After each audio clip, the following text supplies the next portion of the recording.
لیکن وہ اختلاف شر ہے جو تنازعات، جھگڑوں، فساد اور فساد برپا کرنے کا سبب بنے۔ شیخ الاسلام ابن تیمیہ رحمہ اللہ نے کہا، فساد کی قبیل سے وہ یہ چیز ہے جس کا سبب وہ تفرقہ و اختلاف ہو جو اجماع و اتفاق کے خلاف ہے، یہاں تک کہ ان میں سے بعض سے کینہ رکھے اور دشمنی کرے اور اللہ کی ذات کے علاوہ دوسری چیز پر بعض سے محبت اور دوستی کرے، یہاں تک کہ بعض کا معاملہ لعن و طعن اور طنز و عیب جوئی تک پہنچ جائے، اور بعض کا معاملہ ہاتھوں اور ہتھیاروں سے لڑائی تک، اور بعض کا معاملہ مجاہدہ اور قطع تعلق تر، اور یہاں تک کہ ان میں سے بعض کے پیچھے نماز نہ پڑھے۔ یہ سب ان سنگین ترین معاملات میں سے ہے جنہیں اللہ اور اس کے رسول نے حرام قرار دیا ہے۔ علامہ ابن قیم رحمہ اللہ نے کہا، لوگوں کے درمیان اختلاف کا واقع ہونا ایک لازمی امر ہے، ان کے مقاصد، فہم اور ادراک کی قوت میں فرق ہونے کی وجہ سے ناگزیر ہے، لیکن قابل مذمت بات ان میں سے بعض کی طرف سے بعض کے اوپر زیادتی اور دست درازی ہے، ورنہ اختلاف اگر اس حد تک ہو کہ علیحدگی اور گروہ بندی کا سبب نہ بنے، اور اختلاف کرنے والوں میں سے ہر ایک کا ارادہ اللہ اور اس کے رسول کی اطاعت ہو، تو یہ اختلاف نقصان دہ نہیں۔ مسلم بھائیوں، امت مسلمہ کی تاریخ پر غور کرنے والا یہ ملاحظہ کرے گا کہ غالباً امت کے افراد کے درمیان اختلاف سے شغل خوشحالی اور فکری تعیش کے زمانے میں ہوتا ہے، اور جب امت کا سامنا چاروں طرف منڈلاتے خطرہ یا گھات میں لگے دشمن سے ہوتا ہے تو اختلاف سکڑنے لگتا ہے، پھر امت اہم کاموں میں لگ جاتی ہے اور داخلی صف کو متحد کرنے کی فکر کرنے لگتی ہے، اس خارجی دشمن سے مقابلہ کرنے کے لیے جو اصل ملت میں اختلاف رکھے، کسی مسئلہ یا چند مسائل اجتہادات میں نہیں، اور یہ خیال رہے کہ وہ جو اس معاملے میں پڑے اور امت مسلمہ کے اختلاف میں نظر رکھے، اس کے لیے مناسب نہیں کہ جو شخص کسی مسئلہ یا چند مسائل میں ایسے اجتہاد کی بنیاد پر اختلاف کرے جس میں وہ معذور سمجھا جائے، اس کے اور اس شخص کے درمیان فرق نہ کرے یا فرق کرنے کو نظر انداز کر دے، جو ان اصولی باتوں میں اختلاف کرے جن سے لا علمی یا مخالفت کی مسلمان کے لیے گنجائش نہیں، کیونکہ شرعی دلائل 4 قسموں کے ہیں، ان میں سے وہ دلائل جو ثبوت اور دلالت میں قطعی ہیں، یہ نہ محل اختلاف ہے اور نہ ان میں اجتہاد و نظر کی گنجائش ہے، اور ان میں سے کچھ دلائل ثبوت کے لحاظ سے قطعی اور دلالت کے اعتبار سے ظنی ہیں، تیسری قسم کے دلائل ثبوت اور دلالت دونوں اعتبار سے ظنی ہیں، اور چوتھی قسم کے دلائل ثبوت کے اعتبار سے ظنی ہیں اور دلالت کے اعتبار سے قطعی۔ آخر کی تینوں اقسام معتبر اجتہاد کی جگہیں، عقلوں کی مقابلہ آرائی اور ذہنوں اور دماغوں کی باہم دوڑ کا میدان، اور ان شرعی ضوابط کے مطابق اختلاف کا مقام ہے جو جمع کرتے، منتشر نہیں کرتے، اور قریب کرتے اور دور نہیں کرتے ہیں۔ ان ضوابط میں سے سر فہرست نیت کی تصحیح ہے۔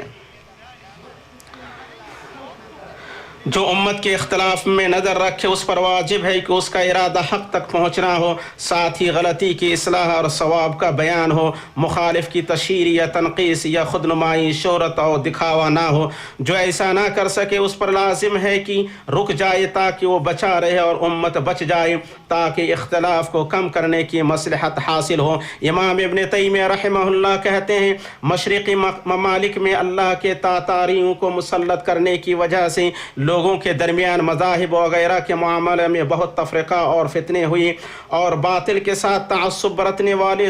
ظن اور خواہش نفس کی پیروی کرنے والے، اور اللہ کی ہدایت کے بغیر اپنی خواہشات کی تابعداری کرنے والے سب کے سب مذمت اور سزا کے مستحق ہیں، کیونکہ جماعت اور اتفاق کو لازم پکڑنا اصول دین میں سے ہے۔ دوسرا ضابطہ، نفس کو حق کی طرف لوٹنے کا عادی بنانا،